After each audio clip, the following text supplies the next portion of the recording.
ओम नमो नारायण। मित्रों, एक बार फिर से आप सभी व्यक्तियों का स्वागत करते हैं अपने YouTube चैनल 1008 उपाय तथा ओम नमो नारायण पर। मित्रों, आज की इस वीडियो के माध्यम से आपको अहोई अष्टमी के व्रत विधि के बारे में बताया जाएगा, उसके महत्व के बारे में बताया जाएगा और किस प्रकार से वह व्रत संपन्न किया जाता है, जो उसका सही और सटीक तरीका है वह आपको बताया जाएगा। कृपया इस वीडियो को अंत तक देखें, क्योंकि कोई भी जानकारी छूट जाने से व्यक्ति के सारे काम पर पानी फिर जाता है और बाद में व्यक्ति सोचता है कि उस समय अगर 2 मिनट सही से सुन लिया होता तो आज ये कार्य भी हो गया होता। तो मित्रों, ज़्यादा समय आपका ना व्यर्थ करते हुए वीडियो को शुरू करते हैं।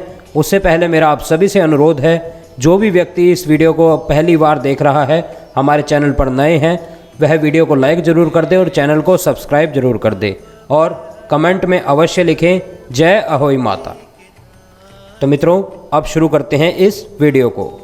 मित्रों, कार्तिक कृष्ण पक्ष की अष्टमी अहोई अथवा आठे कहलाती है। यह कहीं पर अहोई और कहीं पर आठे के रूप से जानी जाती है और यह व्रत दीपावली से ठीक 1 सप्ताह पहले आता है और कहा जाता है कि इस व्रत को संतान वाली स्त्रियां करती हैं।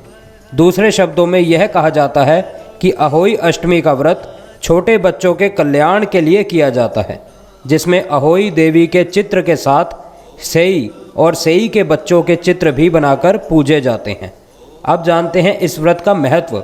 मित्रों, इस दिन को कृष्ण अष्टमी के नाम से भी जाना जाता है। मथुरा के राधा कुंड में इस दिन बड़ी संख्या में युगल तथा श्रद्धालु पावन स्नान करने आते हैं और यह व्रत खास तौर में उत्तर भारत में मनाया जाता है, जैसे कि यूपी, दिल्ली, हरियाणा, राजस्थान, मध्य प्रदेश, इन सभी में यह व्रत महत्वपूर्ण माना जाता है। और अहोई अष्टमी के पर्व पर माताएं अपने पुत्रों के कल्याण के लिए अहोई माता व्रत रखती हैं और परंपरा के रूप में यह व्रत केवल पुत्रों के लिए रखा जाता है, लेकिन अपनी सभी संतानों के कल्याण के लिए आजकल यह व्रत रखा जाता है और माताएं बहुत उत्साह के साथ अहोई माता की पूजा करती हैं तथा अपनी संतानों की दीर्घ स्वास्थ्य और मंगलमय जीवन के लिए प्रार्थना करती हैं। तारों अथवा चंद्रमा के दर्शन तथा पूजन करके यह व्रत पूर्ण किया जाता है और यह व्रत संतानहीन युगल के लिए महत्वपूर्ण होता है, अथवा जिन महिलाओं को गर्भधारण में परेशानी हो रही है अथवा जिन महिलाओं का गर्भपात हो जाता है, उन्हें पुत्र प्राप्ति के लिए अहोई माता का व्रत करना चाहिए। और इस बार यह अहोई माता का व्रत आ रहा है रविवार को, यानी 8 नवंबर को, और इसका जो शुभ मुहूर्त रहेगा वह इस प्रकार है। मित्रों, शाम को 5:31 से लेकर 6:50 तक इस व्रत का पूजा करने का शुभ मुहूर्त है और अष्टमी तिथि प्रारंभ होगी 8 नवंबर को सुबह 7:29 से और यह तिथि समाप्त होगी 9 नवंबर को सुबह 6:50 पे, यानी पूर्ण दिन आपकी अष्टमी तिथि ही चलेगी। और अब जानते हैं इस व्रत को आपने कैसे करना है, क्या इसकी सही विधि होती है। मित्रों, इस दिन माताएं सूर्योदय से पूर्व स्नान करके व्रत रखने का संकल्प लें और अहोई माता की पूजा के लिए दीवार पर या कागज पर गेरू से अहोई माता का चित्र बनाएं और साथ ही सेह और उसके 7 पुत्रों का चित्र बनाएं और शाम के समय पूजन के लिए अहोई माता के चित्र के सामने एक चौकी रखकर उस पर जल से भरा कलश रखें। उसके पश्चात रोली चावल से माता की पूजा करें, देसी घी का शुद्ध दीपक प्रज्वलित करें, मीठे पुए या आटे के हलवे का भोग लगाएं और कलश पर स्वास्तिक अवश्य बना लें और हाथ में गेहूं के 7 दाने लेकर अहोई माता की कथा सुनें। इसके उपरांत तारों को अर्घ्य देकर अपने से बड़ों के चरण स्पर्श करके उनसे आशीर्वाद प्राप्त करें।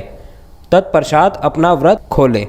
अब अगर बात करें अहोई अष्टमी की व्रत कथा के बारे में, तो मित्रों, मान्यता है कि एक शहर में एक साहूकार के 7 लड़के रहते थे। साहूकार की पत्नी दीपावली पर घर लीपने के लिए अष्टमी के दिन मिट्टी लेने गई। जैसे ही मिट्टी खोदने के लिए उसने कुदाल चलाई, वह सेह की मांद में जा लगी, जिससे कि सेह का बच्चा मर गया। साहूकार की पत्नी को इसे लेकर काफ़ी पश्चाताप हुआ और इसके बाद कुछ दिन बाद ही उसके एक बेटे की मौत हो गई। इसके बाद एक एक करके उसके 7 बेटों की मौत हो गई। इस कारण साहूकार की पत्नी शोक में रहने लगी। एक दिन साहूकार की पत्नी ने अपनी पड़ोसी औरत से को रोते हुए अपना दुख की कथा सुनाई, जिस पर औरतों ने उसे सलाह दी कि यह बात साझा करने से तुम्हारा आधा पाप कट गया है। अब तुम अष्टमी के दिन सेह और उसके बच्चों का चित्र बनाकर माँ भगवती की पूजा करो और क्षमा याचना करो। भगवान की कृपा हुई तो तुम्हें पाप नष्ट हो जाएंगे। ऐसा सुनकर साहूकार की पत्नी हर साल कार्तिक मास की अष्टमी को माँ अहोई की पूजा व व्रत करने लगी। माता रानी की कृपा से साहूकार की पत्नी फिर से गर्भवती हो गई और उसके कई साल बाद उसके फिर से 7 बेटे हुए। तभी से अहोई अष्टमी का व्रत चला आ रहा है मित्रों। तो एक बार कमेंट में अवश्य लिखें जय अहोई माता, जय माता दी। तो मित्रों आज की वीडियो में इतना ही। हम फिर मिलेंगे आपसे किसी अन्य वीडियो में, किसी अन्य जानकारी के साथ, किसी अन्य उपाय, किसी अन्य टोटके के साथ। तब तक के लिए आपसे इजाज़त चाहते हैं। ओम नमो नारायण, ओम नमो नारायण, ओम नमो नारायण।